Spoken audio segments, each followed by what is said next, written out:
15 मार्च का जो BPSC tier 3 का जो एग्जाम हुआ था उसमें 2 घंटा पहले क्वेश्चन सभी स्टूडेंट के पास तो नहीं, लगभग 313 स्टूडेंट के पास जो मतलब क्वेश्चन का आंसर था वो सटीक रूप से व्हाट्सएप पर आ गया था। 11:14 पे उसका पेपर मतलब कि आंसर शीट मिल गया था। और बच्चे को बाबू एम्बुलेंस में जो है बैठाकर बच्चे को 313 स्टूडेंट को बैठाकर आंसर शीट रटवाया जा रहा था। कहते हैं कि ना संघर्ष न तकलीफ तो खाक मजा है जीने में, बड़े बड़े तूफान थम जाते हैं जब आग लगी हो सीने में। कि वो ना तो अमीर थे ना गरीब थे, वो जमीन बेचकर अपना भविष्य बनाने के लिए वो गवर्नमेंट जॉब लेना चाहते थे ताकि मेरा जो भविष्य है वो आगे चलकर सुधर जाए। स्टूडेंट का जो भविष्य है वो चाहे बिहार सरकार हो या भारत सरकार, पूरा चौपट होते जा रहा है। जिसको कहते हैं ना चौपट, 0 सन्नाटा के रूप में होता जा रहा है। दोस्तों नमस्कार, इस वक्त हम खगड़िया जिला के अलौली प्रखंड में हैं और आपको तो मौजूदा हालात का पता ही होगा, जिस तरह से पक्ष विपक्ष लगातार आरोप भी लगाते हुए आ रहे हैं। और राहुल गांधी भी जिस तरह से भारत जोड़ो न्याय यात्रा में युवाओं के लिए जो सोच रहे थे कि उनका जो है भविष्य एक तरह से लटका हुआ है, अधेर में पड़ा हुआ है। और सबसे बड़ा मुद्दा जो है वो क्वेश्चन लीक को लेकर आए थे कि परीक्षा होने से पहले ही क्वेश्चन लीक हो जाता है। और प्रेस के हवाले से ये मालूम भी चला है कि अपना ये खगड़िया ज़िला में ही जो है 10-10 लाख रुपया में क्वेश्चन को बेचा गया है। तो क्या अगर मौजूदा हालात इसी तरह से आगे बढ़ते रहे या राजनीति पहल अगर शुरुआत नहीं हुई क्वेश्चन लीक को लेकर, तो ये युवा का भविष्य कैसे सुधरेगा और कैसे जो है ये लोग अपना ये आत्मनिर्भर बन पाएंगे, जिस तरह से हमारे नरेंद्र मोदी जी कहते हैं। तो स्वागत है प्रीतम जी बिहार में आपका। सबसे पहले आपको और आपको पूरी यूट्यूब फैमिली को हमारी तरफ से हार्दिक बधाई हो, शुभकामनाएं हो। और बात रही पेपर लीक का, तो आपको पता होगा कि पूरे बिहार में ही नहीं, भारत में कुल 28 जो राज्य हैं सभी में जो है पेपर लीक का चांस होता रहता है। जैसा कि अभी आप लोगों को पता होगा कि बिहार पुलिस का जो पेपर लीक हुआ था उसका भी जो पेपर हुआ था रद्द कर दिया गया है। और यूपी पुलिस का लगभग 60,244 वैकेंसी था, वो भी रद्द कर दिया। उसके बाद दिल्ली पुलिस का हुआ था तो उसका भी पेपर लीक हुआ था, लेकिन जो पेपर हुआ था वो रद्द नहीं किया गया था, फिर भी उसका रिजल्ट आया। उससे पहले बिहार दरोगा यानी बिहार एसआई का जो एग्ज़ाम हुआ उसका भी पेपर लीक हो गया। और अभी तत्काल में जो बिहार बीपीएससी जो टीयर 3 का जो एग्ज़ाम हुआ था शिक्षक भर्ती का, उसका पेपर 2 घंटा पहले 15 मार्च को फर्स्ट शिफ्ट एवं सेकेंड शिफ्ट में जो एग्ज़ाम हुआ था दोनों का पेपर 2 घंटा पहले लीक हो गया था। मैं बिहार सरकार से ये गुजारिश करना चाहता हूँ कि इस पे EOU जो एक कंपनी है, EOU जो कंपनी है उस पे कुछ सुधार किया जाए और जो बिहार के युवाओं हैं इनका भविष्य बर्बाद ना किया जाए। तो बिहार का जो राजनीति जिस हिसाब से चल रहा है, तेजस्वी जी नौकरियां दे रहे हैं, तो राजनेता सब उस नब्ज को क्यों नहीं पकड़ पाते जहां से क्वेश्चन लीक होता है? ये जो तेजस्वी जो सरकार है, हमारे जो पूर्व उप मुख्यमंत्री भी रह चुके हैं, और पेपर लीक का वजह सरकार नहीं है। सरकार को जो चला रहे हैं, जो अधिकारी चला रहे हैं, उस पर निर्भर करता है कि आखिर पेपर लीक कैसे होता है। कभी ये नहीं सोचा गया है कि जो सीबीटी रूप से जो एग्ज़ाम होता है, कंप्यूटर बेस्ड एग्ज़ाम होता है, उसका कभी पेपर लीक नहीं होता है। जो ऑफलाइन एग्ज़ाम होता है उसका पेपर ज़्यादा लीक होता है।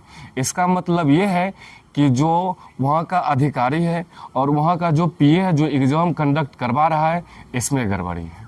और उस पर सुधार कराया जाए, चाहे बिहार सरकार हो, भारत सरकार हो या यूपी सरकार हो। ये बिहार में ही नहीं, पूरे भारत के प्रत्येक राज्य में पेपर लीक का चांस बढ़ते जा रहा है। अभी आप लोगों को पता होगा कि 10 से 15 दिन के बाद आप लोगों का झारखंड पुलिस का एग्जाम होने वाला है। शायद मैं भविष्यवाणी करना चाहता हूं कि उसका भी पेपर लीक होने वाला है। तो जिस तरह से संघर्ष किया जाता है और इनकम टैक्स का जो टैक्स पेयर का जो है पैसा बर्बाद होता है, तो अंदाजन कितना पैसा सरकार का बर्बाद हो जाता होगा एक पेपर कंडक्ट करवाने में? एक पेपर को कंडक्ट कराने में जो है वो लगभग 1000 करोड़ से भी ज़्यादा लग जाता है पैसा, क्योंकि सिर्फ पेपर ही नहीं आता है। पेपर के बदले वहाँ पे जो एग्ज़ाम कंडक्ट करा रहे हैं, पीए हो या भिक्षक साहब हो, उनको भी पैसा मिलता है। वो ये नहीं है, वो बेरोजगार नहीं है कि वो पैसा नहीं लेगा, चाहे वो प्राइवेट सेक्टर का हो या फिर गवर्नमेंट सेक्टर का हो, तो सभी का पैसा लगता है। गवर्नमेंट का पैसा लगता है, लेकिन यूज करने वाला जो व्यक्ति है वो सही से यूज नहीं कर पाता है। मैं यही कहना चाहता हूं कि जितने भी अधिकारी हैं, जितने भी जो एग्ज़ाम कंडक्ट करवाते हैं, वो सही निर्णय लें और इस पेपर को रद्द कराया जाए, चाहे बीपीएससी टियर 3 का हो या बिहार दरोगा का हो या फिर यूपी पुलिस का एग्ज़ाम हो। तो जो युवा लोग जाते हैं इस परीक्षा को देने के लिए, जब पेपर लीक हो जाता है, क्या आप भी उनमें भाग लिए थे उस पेपर में? तो कैसा सरकार के प्रति जो गुस्सा था, क्या निकालना चाहता है, क्या कहना चाहता है?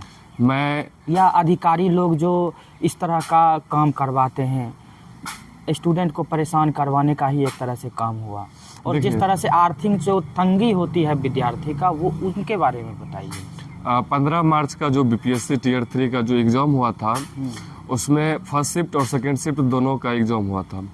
उसमें 2 घंटा पहले क्वेश्चन सभी स्टूडेंट के पास तो नहीं, लगभग 313 स्टूडेंट के पास जो मतलब क्वेश्चन का आंसर था वो सटीक रूप से व्हाट्सएप पर आ गया था।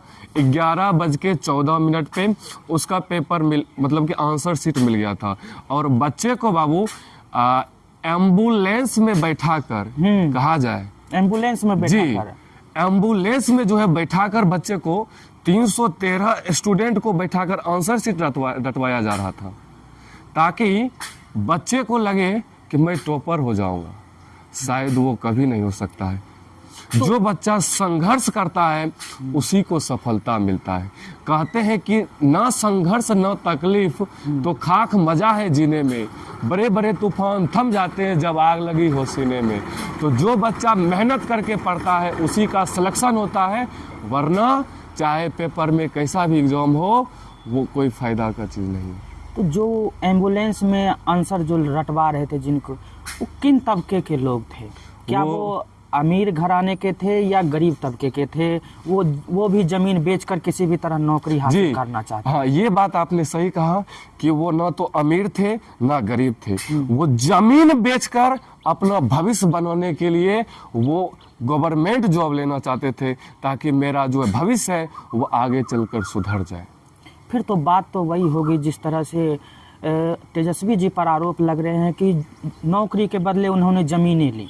जी, तो क्या उनको इससे जोड़कर देखा जा सकता है? मौजूदा सरकार में अभी तो नीतीश के पाले में सत्ता है। जी, देखा जा सकता है, बिल्कुल। तो क्या है संघर्ष, क्या है अब? स्टूडेंट का भविष्य आपको आगे नज़र आ रहा है या क्या लग रहा है? नहीं, स्टूडेंट का जो भविष्य है वो चाहे बिहार सरकार हो या भारत सरकार, पूरा चौपट होते जा रहा है। जिसको कहते हैं ना चौपट, 0 सन्नाटा के रूप में होता जा रहा है।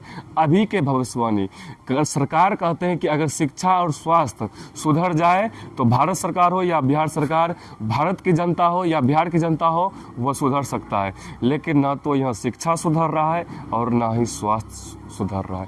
चाहे हम अपने ज़िला खगड़िया की बात करें या फिर दिल्ली की मुखर्जी नगर की बात करें, कहीं भी ना तो शिक्षा सही से दिया जा रहा है और ना ही स्वास्थ्य सही से दिया जा रहा है। तो मुखर्जी नगर का जो आप जिक्र कर रहे हैं, मुखर्जी नगर में बहुत सारे बातें सुनने को मिलती हैं, तारीफ़ें होती है वहाँ की और बुराइयाँ भी हैं उनकी। जी, तो कैसा माहौल रहता है? आप वहाँ पर कह रहे थे कि आप पढ़ाते भी है वहाँ पर, ऑनलाइन क्लास करवाते हैं। तो वहाँ का माहौल बताइए, लोग जानना चाहते हैं कैसा है। अगर कोई विद्यार्थी अगर जाना चाहे मुखर्जी नगर तो उनको जाना चाहिए या फिर यहीं पे रह कर पढ़ाई करना चाहिए?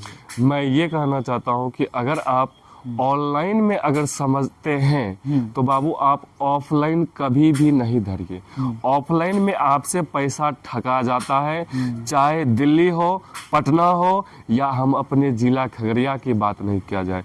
अगर आप ऑनलाइन में सेक्टर रखते हैं, अगर आप ऑनलाइन में समझते हैं तो आप ऑनलाइन पढ़कर ही आप कुछ कर सकते हैं, क्योंकि ऑफलाइन में बच्चे से ठगा जाता है, टाइम भी उसमें अधिक लगता है। 18 माह का कोर्स आप लोगों को 3-3 साल में कराया जाता है। जैसे मैं बिहार सरकार की बात कर लिया जाए तो अभी LNMU ललित नारायण मिथिला जो यूनिवर्सिटी है उसमें 3 साल का कोर्स 5 साल में भी कंप्लीट नहीं कराया जाता है। अब जो बच्चा, ध्यान से सुनेंगे, जो बच्चा 2018 में 12th पास करके ग्रेजुएशन में एडमिशन कराए थे, उनका अभी तक पता चल रहा है कि उसका अभी तक एक भी बार ग्रेजुएशन क्लियर नहीं हुआ है। अब बच्चे का जो भविष्य है वो पूरी तरह से चौपट में जा रहा है।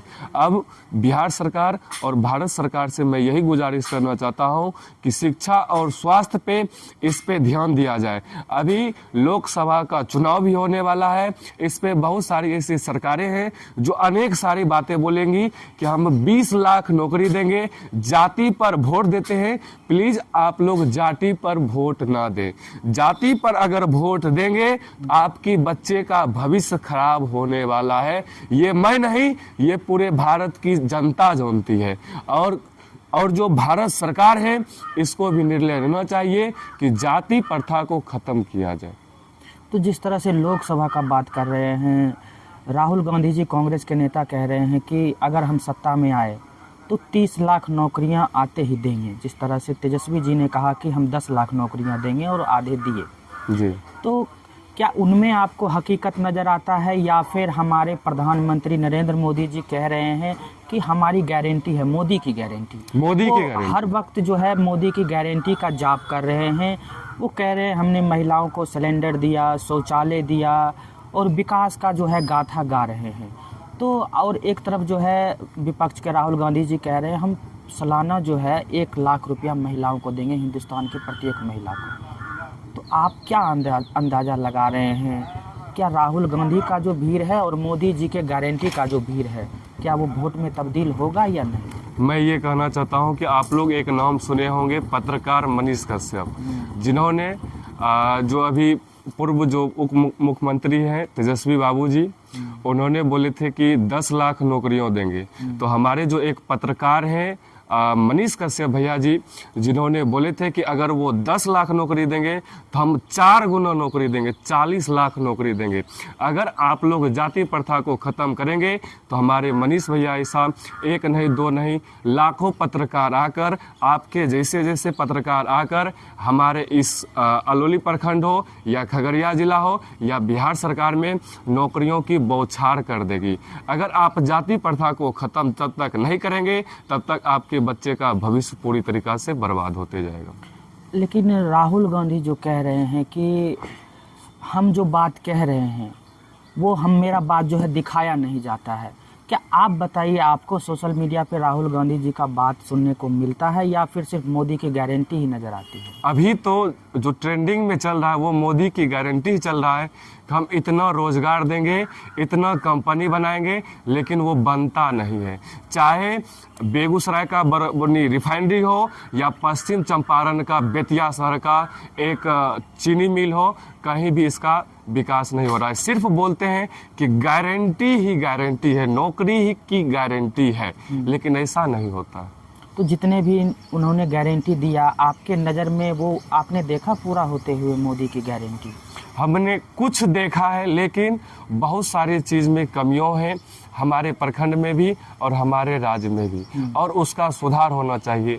जैसे शिक्षा सुधार होना चाहिए, स्वास्थ्य पर सुधार होना चाहिए, कॉलेज पर सुधार होना चाहिए। कॉलेज एक यूनिवर्सिटी 3 साल का कोर्स 5 साल में देते हैं, इस पे भी बहुत सारी सुधार होना चाहिए। और बिहार सरकार हो या भारत सरकार, इस पर सशक्त रूप से कार्रवाई की जाना चाहिए। तो लास्ट संदेश क्या देना चाहते हैं आप युवाओं को, और उसका निचोड़ क्या है, उसका समाधान क्या है, जिस पर सरकार भी जो है अमल कर सके? मैं सरकार से यही मैं प्रार्थना करना चाहता हूँ, प्रेयर करना चाहता हूँ कि अगर आप रोज़गार नहीं दे सकते हैं तो जैसे आप क्लास 10th पास हो, कोई बच्चा 12th पास हो, ग्रेजुएशन पास हो, पीजी करे, पॉलिटेक्निक करे, आईटीआई करे, बीटेक करे या कोई भी डिप्लोमा कोर्स करे, उनको जैसे ही कोर्स कंप्लीट होता है आप उनको लोन दे दीजिए। 5 लाख, 10 लाख, 50,000 दीजिए ना, बोल दीजिए कि बिजनेस कीजिए। क्या कीजिए? बिजनेस। अगर आप बिजनेस करते हैं तो आपको कुछ प्रॉफिट होगा और वो बच्चा आगे चलकर गवर्नमेंट जॉब की तैयारी नहीं करेगा, आ जाएगा बिजनेस में। और भारत ही एक ऐसा भारत ही एक ऐसा देश है जो बिजनेस के क्षेत्र में बहुत ही प्रगति करता है, लेकिन लोग बिजनेस को उतना अभी नहीं मानते हैं। वो सोचते हैं कि घर में एक सरकारी नौकरी हो जाए तो पूरे हम इलाका को नचा सकते हैं, लेकिन ऐसा होता नहीं। तो जिस तरह से इन्होंने कहा कि बिहार के ही गरीब लोग ज़मीनें बेचकर, जिस कह रहे थे एम्बुलेंस में आंसर को रटवाया गया, तो उनका ख्वाहिश है और बिहार का एक सच्चाई भी है कि पहले नौकरी, उसके बाद जो है शादी भी उनका उसके बाद ही होता है, और इसमें हकीकत है। तो जिस तरह से कह रहे हैं सरकार को लोन वितरण करना चाहिए और कर भी रहे हैं, लेकिन जहां तक पहुंचना चाहिए जितने भी गरीब परिवारों तक, वहां तक पहुंच है नहीं। सिर्फ वादे करने से जो है, वादे सिर्फ हवा में ही रह जाते हैं। तो मैं अलौली से कैमरा पर्सन श्री राम कुमार के साथ अमलेश कुमार, धन्यवाद।